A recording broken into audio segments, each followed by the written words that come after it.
யாத்திராகமம் அதிகாரம் 4. அப்பொழுது மோசே, அவர்கள் என்னை நம்பார்கள், என் வாக்குக்குச் செவிகொடார்கள், கர்த்தர் உனக்கு தரிசனமாகவில்லை என்று சொல்லுவார்கள் என்றான்.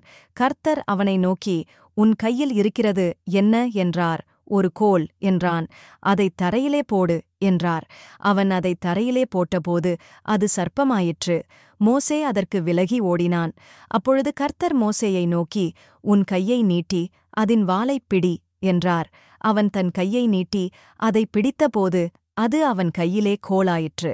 ஆபிரகாமின் தேவனும் ஈசாக்கின் தேவனும் யாக்கோபின் தேவனுமாயிருக்கிற தங்கள் பிதாக்களுடைய தேவனாகிய கர்த்தர் உனக்கு தரிசனமானதை அவர்கள் நம்புவதற்கு இதுவே அடையாளம் என்றார். மேலும் கர்த்தர் அவனை நோக்கி, உன் கையை உன் மடியிலே போடு என்றார். அவன் தன் கையைத் தன் மடியிலே போட்டு அதை வெளியே எடுக்கும்போது, இதோ, அவன் கை உறைந்த மழையைப் போல வெண்குஷ்டம் பிடித்திருந்தது. அவர், உன் கையைத் திரும்பவும் உன் மடியிலே போடு என்றார். அவன் தன் கையைத் திரும்பத் தன் மடியிலே போட்டு தன் மடியிலிருந்து அதை வெளியே எடுத்தபோது அது திரும்ப அவனுடைய மற்றச் சதையைப் போலாயிற்று. அப்பொழுது அவர், முந்தின அடையாளத்தை அவர்கள் கண்டு உன்னை நம்பாமலும் உனக்குச் செவிகொடாமலும் போனால் பிந்தின அடையாளத்தைக் கண்டு நம்புவார்கள். இவ்விரண்டு அடையாளங்களையும் அவர்கள் நம்பாமலும் உன் வாக்குக்குச் செவிகொடாமலும் இருப்பார்களானால் அப்பொழுது நீ நதியின் தண்ணீரை மூண்டு நிலத்தில் ஊற்றுவாயாக. நதியில் மொண்ட தண்ணீர் வெட்டாந்தரையிலே இரத்தமாகும் என்றார். அப்பொழுது மோசே கர்த்தரை நோக்கி, ஆண்டவரே, இதற்கு முன்னாவது தேவரீர் உமது அடியானோடே பேசினதற்குப் பின்னாவது நான் வாக்குவல்லவன் அல்ல, நான் திக்குவாயும் மந்த நாவும் உள்ளவன் என்றான். அப்பொழுது கர்த்தர் அவனை நோக்கி, மனுஷனுக்கு வாயை உண்டாக்கினவர் யார்? ஊமையனையும் செவிடனையும் பார்வையுள்ளவனையும் குருடனையும் உண்டாக்கினவர் யார்? கர்த்தராகிய நான் அல்லவா? ஆதலால் நீ போ, நான் உன் வாயோடே இருந்து நீ பேச வேண்டியதை உனக்குப் போதிப்பேன் என்றார். அதற்கு அவன், ஆண்டவரே, நீர் அனுப்பச் சித்தமாயிருக்கிற யாரையாகிலும் அனுப்பும் என்றார். அப்பொழுது கர்த்தர் மோசேயின் மேல் கோபமூண்டவராகி, லேவியனாகிய ஆரோன் உன் சகோதரன் அல்லவா? அவன் நன்றாய்ப் பேசுகிறவன் என்று அறிவேன். அவன் உன்னை சந்திக்கப் புறப்பட்டு வருகிறான்.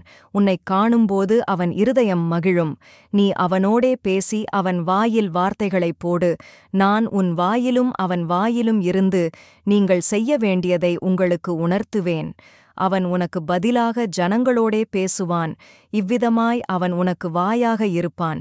நீ அவனுக்கு தேவனாக இருப்பாய். இந்தக் கோலையும் உன் கையிலே பிடித்துக்கொண்டு போ, இதனால் நீ அடையாளங்களைச் செய்வாய் என்றார்.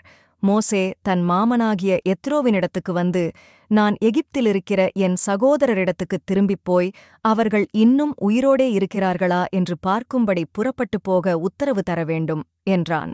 அப்பொழுது எத்ரோ மோசேயை நோக்கி, சுகமாய்ப் போய் வாரும் என்றான்.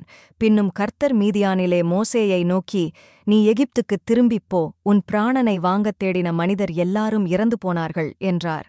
அப்பொழுது மோசே தன் மனைவியையும் தன் பிள்ளைகளையும் கழுதையின் மேல் ஏற்றிக்கொண்டு எகிப்து தேசத்துக்குத் திரும்பினான். தேவனுடைய கோலையும் மோசே தன் கையிலே பிடித்துக்கொண்டு போனான். அப்பொழுது கர்த்தர் மோசேயை நோக்கி, நீ எகிப்திலே திரும்பிப் போய்ச் சேர்ந்தபின் நான் உன் கையில் அளித்திருக்கிற அற்புதங்கள் யாவையும் பார்வோனுக்கு முன்பாகச் செய்யும்படி எச்சரிக்கையாயிரு.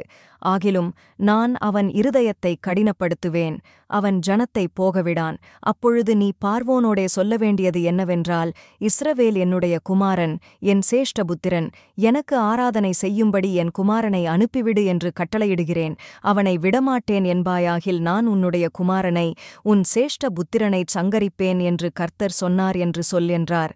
வழியிலே தங்கும் இடத்தில் கர்த்தர் அவனுக்கு எதிர்ப்பட்டு அவனைக் கொல்லப் பார்த்தார்.